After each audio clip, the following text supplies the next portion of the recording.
আমাদের যে পার্সেন্টেজ চ্যাপ্টারের পার্ট 1টা করেছি, পরবর্তী পার্ট 2টা দেখে নাও। যে দুটো অঙ্ক দিয়েছিলাম সেই দুটো অঙ্কের সমাধান আমি করছি। এখানে বলেছে 215 টাকার 12% কত। 215 টাকার 12% কীভাবে বের করবো? 215 আর এখানে টাকার এর কথাটা আছে মানে মাল্টিপ্লাই গুণ 12 আর পার্সেন্টেজ উঠে গেলে সবসময় নিচে কি হয়ে যায় 100। পার্সেন্টেজ দেওয়া থাকলে তাকে ডিভাইড করতে লাগে 100 দিয়ে, ঠিক আছে। আর পার্সেন্টেজ আনতে গেলে 100 দিয়ে গুণ করতে লাগে। আগের দিন বলে দিয়েছিলাম, এরপরে আগের ভিডিওতে। এখানে দেখো এখানে টাকা যেহেতু দেওয়া আছে, এটা টাকাই আসবে, টাকাতে আসবে অঙ্কটা। এবার আমি উপর নিচ কাটাকাটি করি। কাটাকাটি করলে দেখছি এখানে 12কে 4 দিয়ে ভাগ করলে 3 হয়, আর 100কে 4 দিয়ে ভাগ করলে কত হয়? 4 25 100। এই 25 আর 215 কাটাকাটি করা যাবে। যেমন 25কে যদি আমি কাটি 5 দিয়ে, 5 5 25, আর 215কে যদি 5 দিয়ে কাটি 4 5 20, আর এখানে 3 5 15, ঠিক আছে। এবার দেখছি এইখানে এটা আর এটা গুণ আছে, তাহলে এই দুটোকে গুণ করতে লাগবে আমার। 3 3 9 আর এখানে 3 4 12, ঠিক আছে। ডিভাইডেড বাই কত? 5, মানে ভাগ 5 টাকা। এবার এটাকে যদি আমি ক্যালকুলেশন দিয়ে মিলাই তাহলে কত হবে দেখি ভাগ করে। এখানে দেখছি 5 2 10, তাহলে এখানে 2 থাকবে অবশিষ্ট, 2 এখানে 9, ঠিক আছে। 2 আর 9 কত? 29। এখানে 2 আর 9 29, মানে 5 5 25, ঠিক আছে। আরো 4 থাকলো, 4 যদি থাকে 40 ধরলে 5 8 40, মানে 25.8 টাকা, ঠিক আছে। 215 টাকা 12% কত? 215 টাকার 12% হচ্ছে 25.8 টাকা, ঠিক আছে। এরপরে অঙ্ক যেটা আছে, পরের অঙ্কটা আমি দেখিনি। পরের অঙ্কটা কি বলছে যে হচ্ছে 85 গ্রাম 17 কিলোগ্রামে কত শতাংশ দেখি। এখানে আমাকে পার্সেন্টেজটা আনতে লাগবে। পার্সেন্টেজটা আনতে গেলে এখানে দুটো আলাদা আলাদা ইউনিট আছে, একটা গ্রাম একটা কিলোগ্রাম। গ্রাম আর কিলোগ্রাম যদি যে কোনো অঙ্কের ক্ষেত্রে দুটো আলাদা ইউনিট দিয়ে আমরা কোনো সময় অঙ্ক করি না, সবসময় সেম ইউনিট আমাদের নিয়ে কাজ করতে হয়। যেমন গ্রাম আর কিলোগ্রাম দুটোর মধ্যে সম্পর্ক আছে যে 1 কিলোগ্রাম সমান সমান 1000 গ্রাম। তাহলে আমাদের এখানে দেওয়া আছে 17 কিলোগ্রাম। এটা গ্রামে আছে, সবসময় যেটা কম ইউনিট সেটাকে নিয়ে করলে ভালো হয়। তাহলে 17 কিলোগ্রামকে আমি যদি গ্রামে নিয়ে যাই তাহলে 17 কিলোগ্রাম মানে কত? 1 কিগ্রা মানে হচ্ছে 1000 গ্রাম, 17 কিগ্রা মানে 17000 গ্রাম, ঠিক আছে। 17000 গ্রাম। এবার আমাকে কি বের করতে হবে? 17 কিগ্রা 85 গ্রামের কত পার্সেন্টেজ। তাহলে সুতরাং আমি বের করি, নিচে হবে 17000, 17000-এর উপরে কত হবে? 85 গ্রাম। মাল্টিপ্লাই পার্সেন্টেজ আনতে গেলে আমাদের 100 দিয়ে গুণ করতে হবে, কারণ আমাকে শতকরা চেয়েছে। এখানে শতকরা যখনই যাবে তখনই আমাকে 100 দিয়ে মাল্টিপ্লাই করতে লাগবে। তাহলে এখানে 100 দিয়ে মাল্টিপ্লাই করার সাথে সাথে এখানে পার্সেন্টেজ সাইনটা চলে আসবে। তাহলে এখানে আমি দেখছি এখানে দুটো শূন্য আছে, এখানেও দুটো শূন্য আছে, কেটে গেল। এবার 85 উপরে, 85কে যদি 17 দিয়ে ভাগ করি 5 17 85 হয়, ঠিক আছে। এখানে ঠিক 17 দিয়ে ভাগ করলে 17 10-কে 170 হয়। তারপর আবার 5 2 10, নিচে 10 থেকে গেল আর উপরে তো 1, তাহলে কত হলো? Half percent. হাফ পার্সেন্ট মানে আমরা জানি 0.5%, ঠিক আছে। এই দুটো অঙ্ক আমরা এইভাবে করবো। এছাড়াও একই রকম সেম অঙ্ক, ওগুলো তোমরা করে নিতে পারো।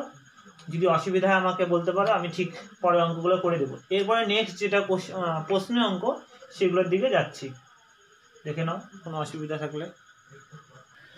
নেক্সট অঙ্ক যেটা আছে সেটা হচ্ছে অনুশীলনী 1, এটা প্রশ্ন অঙ্ক। যেহেতু এইটের হচ্ছে যে ভাষায় আমাদের করতে হবে লেখে, তাই আমি দেখিয়ে দিচ্ছি এবং শর্ট ফর্মেও দেখিয়ে দেবো কীভাবে করতে লাগবে। আমার কাছে 50 টাকা আছে, 12% আমি স্কুলে পেন কিনতে খরচা করলাম। মানে 50 টাকা ছিল আমার কাছে, তার মধ্যে 12% আমি পেন কিনতে খরচ করলাম।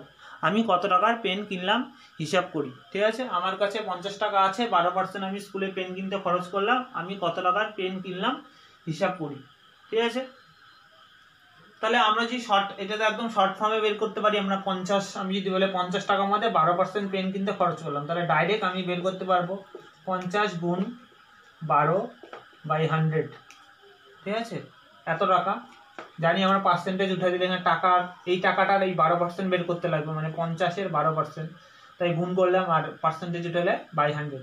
তাহলে 50 2 100, 6 2 12, মানে 6 টাকা খরচ করেছি আমি, ঠিক আছে। এটা তো শর্ট মেথড, কিন্তু আমাদের যদি স্কুলে লেখে করতে লাগে যে ত্রৈরাশিক পদ্ধতিতে, যেটা আমাদের জানি, আমরা কি লিখতে লাগে প্রথমে? আমাদের লিখতে লাগে প্রথমে গণিতের ভাষায় সমস্যাটি সমাধান করে পাই। গণিতের ভাষায় লিখতে লাগবে, গণিতের ভাষায় সমস্যাটিতে লিখে নিবে, গণিতের ভাষায় সমস্যাটি সমাধান করে পাই। ঠিক আছে, তাহলে আমরা গণিতের ভাষায় কীভাবে সমাধান করব? এই যে পার্সেন্টেজটা যে দেখছি, পার্সেন্টেজটা সবসময় কিসে থাকে? যে আমি যদি বলি 12%, 12% মানে কথার অর্থ কি? 12/100 মানে 100-র মধ্যে 12, তাই তো? আমি জানি কি 100-র মধ্যে 12, তাহলে আমার 100 টাকার মধ্যে 12 টাকা পেন কিনতে খরচ হয়েছে। ঠিক আছে, তাহলে আমি প্রথমে শতকরা তৈরেসি পদ্ধতিতে বের করতে হলে আমাকে কী করতে হবে? মোট টাকা, এর পাশে লিখবো আমি মোট টাকা, যেহেতু এখানে টাকা আছে 50 টাকা ছিল, আমার 50 টাকা ছিল মোট টাকা, আমি এক পাশে লিখবো, আরেক পাশে লিখবো কি খরচ। ঠিক আছে, এটাও টাকাতে আছে, মোট টাকা আমার কাছে ছিল, টাকার পরিমাণ যেটা ছিল ওটা, আর এখানে আমার খরচ মানে পেন কিনতে খরচ, এটাও টাকাতেই আসবে। ঠিক আছে, এটাও টাকাতেই আসবে, হ্যাঁ, এটা পেন কিনতে খরচ। তাহলে এখানে আমার মোট টাকা কত আমাকে এখানে দেখতে লাগবে, পার্সেন্টেজ যেটা আছে 12%, 12% কথার অর্থ কি? আমার কাছে যদি টোটাল 100 টাকা থাকে তাহলে আমার 12 টাকা খরচ হয়েছে। ঠিক আছে, 100 টাকা থাকে তাহলে আমার খরচ কত হবে? 12 টাকা, কারণ 12% মানে তো 100-র মধ্যে 12, ওই জন্য আমাকে এটা ধরে নিতে লাগবে, পার্সেন্টেজ দেখলে 100-র মধ্যে 12। ঠিক আছে, এবার আমাকে তো বের করতে লাগবে কোনটা? আমাকে বের করতে লাগবে 50 টাকার মধ্যে কত খরচ করছি, তাহলে আমার মোট টাকাটা কত এখানে? 50, 50-এর মধ্যে কত খরচ করেছি এটা আমাকে বের করতে লাগবে। এইভাবে আমাদের পরীক্ষা খাতায় করতে লাগবে। তাই আমি এখানে দেখতে পাচ্ছি যে টাকার পরিমাণটা কি হচ্ছে? টাকার পরিমাণটা কমছে। আর এখানে কি হবে?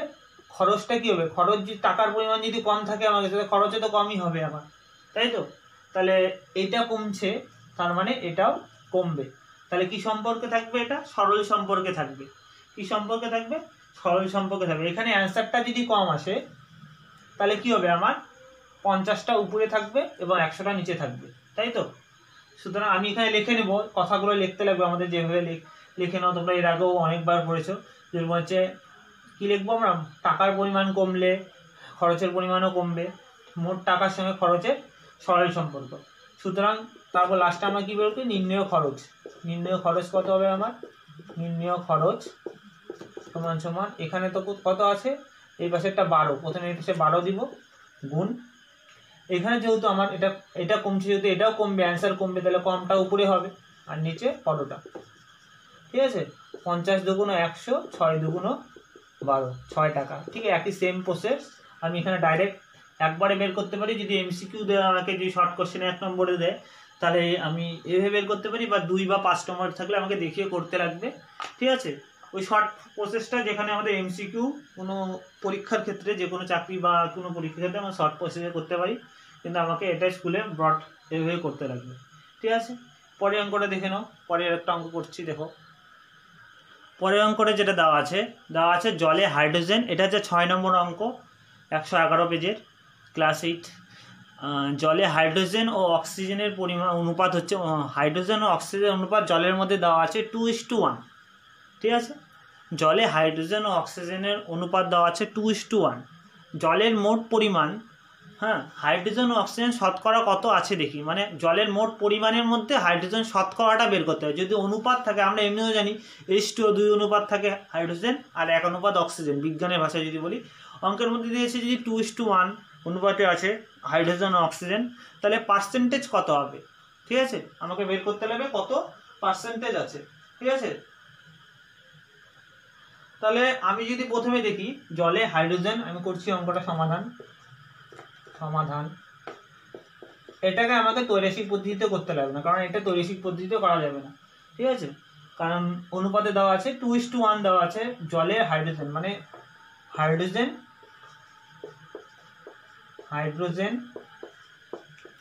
আর একটা কি অনুপাত অক্সিজেন, কত আছে?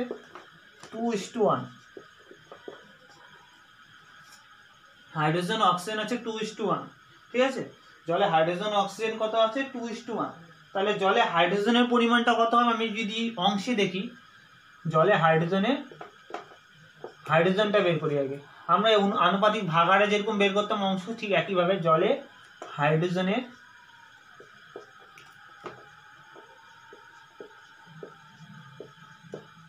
অংশ বের করতে পারি। অংশ কত আছে? মানে টোটাল তো এখানে দেখছি 2 আর 1 3, টোটাল 3 অংশ, মানে জলটা যদি 3 হয় 3-এর মধ্যে কত ভাগ হাইড্রোজেন আছে? 2। আনুপাতিক ভাগার যেভাবে করা হয়েছিল ঠিক একইভাবে, নিচে 3, এই দুটোর যোগফল, উপরে 2, এত অংশ আছে। ঠিক একইভাবে জলে আমি যদি বলি হাইড্রোজেনের জায়গায় অক্সিজেন, অক্সিজেন কি হবে? অক্সিজেনের অংশ কত? 1 বা 1/3, ঠিক আছে, 1/3 অংশ, ঠিক আছে, 1/3 অংশ। এবার যদি আমি পার্সেন্টেজে বের করি তাহলে একই রকম হবে। জলে হাইড্রোজেন, এটা লিখতে হবে, জলে হাইড্রোজেনের শতকরা পরিমাণ যদি আমি বের করি তাহলে কত হবে? এখানে আমার অংশ দেওয়া আছে, এখান থেকে আমি ডাইরেক্ট শতকরাতে যেতে হলে ডাইরেক্ট 100 দিয়ে 100% গুণ করলে হয়ে যাবে। 2/3 মানে 2/3 × 100, আর এখানে কত হবে? পার্সেন্ট হয়ে যাবে, শতকরা পরিমাণ যেহেতু 200 আর নিচে হচ্ছে 3, ঠিক আছে। তাহলে এখানে হচ্ছে দেখতে পাচ্ছি 200/3 যদি হয় পার্সেন্ট, তাহলে এটাকে যদি আমি ভাগ করি একই হবে। আমি যদি করি 20, তো তাহলে 66.2/3%, ঠিক আছে। এটা ভাগ করে দেখে দিতে পারো তোমরা যে 318, এখানে 2 20 318, 66.2/3। আবার একইভাবে জলে অক্সিজেনের শতকরা পরিমাণ, অক্সিজেনের শতকরা পরিমাণ এই কথাটা লিখে নিতে লাগবে। তাহলে আমার কত হবে? 1/3 × 100 হবে। 1/3 × 100 যদি করি তাহলে একইভাবে আমার কত হবে? এটি ভাগ করলে 33.1/3, ঠিক আছে, এত পার্সেন্টেজ জলে অক্সিজেন আছে, ঠিক আছে। হাইড্রোজেন হচ্ছে 66.2/3 আর হচ্ছে অক্সিজেনের পরিমাণ হচ্ছে 33.1/3, ঠিক আছে। এই দুটো হচ্ছে, এই দুটোকে অ্যাড করলে 100%ই হবে। তাহলে আজকে ভিডিওটা এই অবধি শেষ হলো। পরবর্তী পার্টে আরও 3-4টা অঙ্ক করলে মোটামুটি এই চ্যাপ্টারটা শেষ হয়ে যাবে। নিশ্চয়ই মেন অঙ্ক পরের দিন হবে, পরের সেশন যেটাতে আমি করাবো তোমাদের পরেরটাতে হবে, ঠিক আছে। ধন্যবাদ।